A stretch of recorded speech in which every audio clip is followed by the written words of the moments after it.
Corey, is people think he's just this cool guy, great recruiter. He's actually a very, very, very, very good technical coach. Right. And I think that's what he's done really well. And I think that's what's drawn these, in the past, very talented players to what was a young, very good coach. And I think that's what's kind of been his calling card. But for whatever reason, to me, it seems like the perception of what he does is not actually being a very good coach on the field, and he actually really is. I think that not packed? I mean, not packed. Not packed. Not packed. Win one at home. Maybe you'll get win what this you one. want. Yeah. Get it going. But I'm with you, though. Like, obviously, you don't have the success. You don't have those recruits. You don't have the support of the recruits unless you are good at what you do. Right.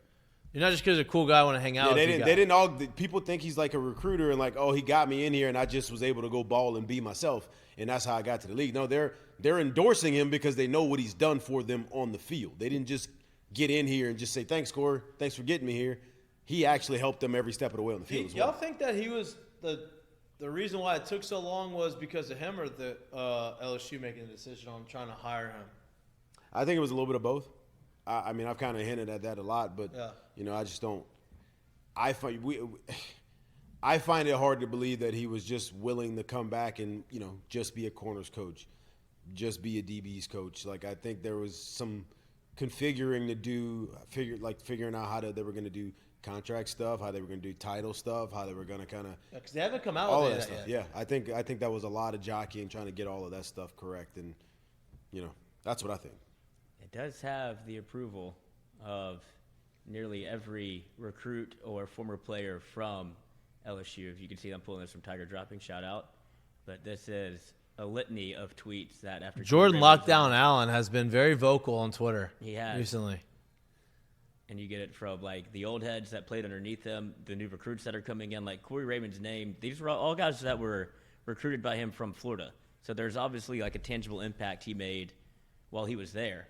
They just wanted to go to LSU. And now he gets to sell the LSU brand to guys that want to be at LSU and play for Corey Raymond.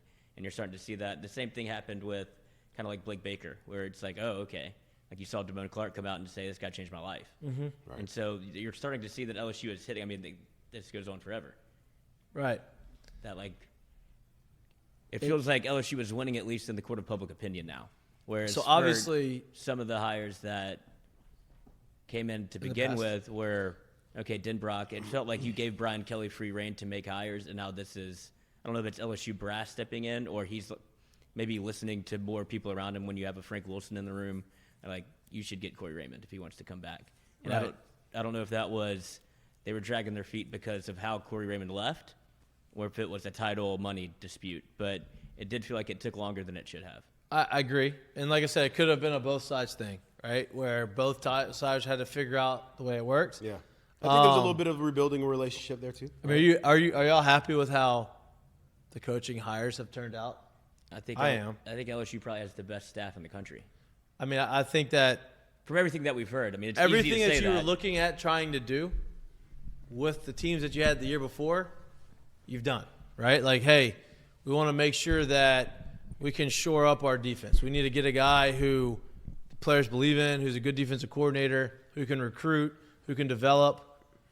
You got that in Blake Baker. Then you start filling in the staff, and you bring in Bo Davis, who obviously was one of the most highly sought-after guys in the defensive line, right? You bring him.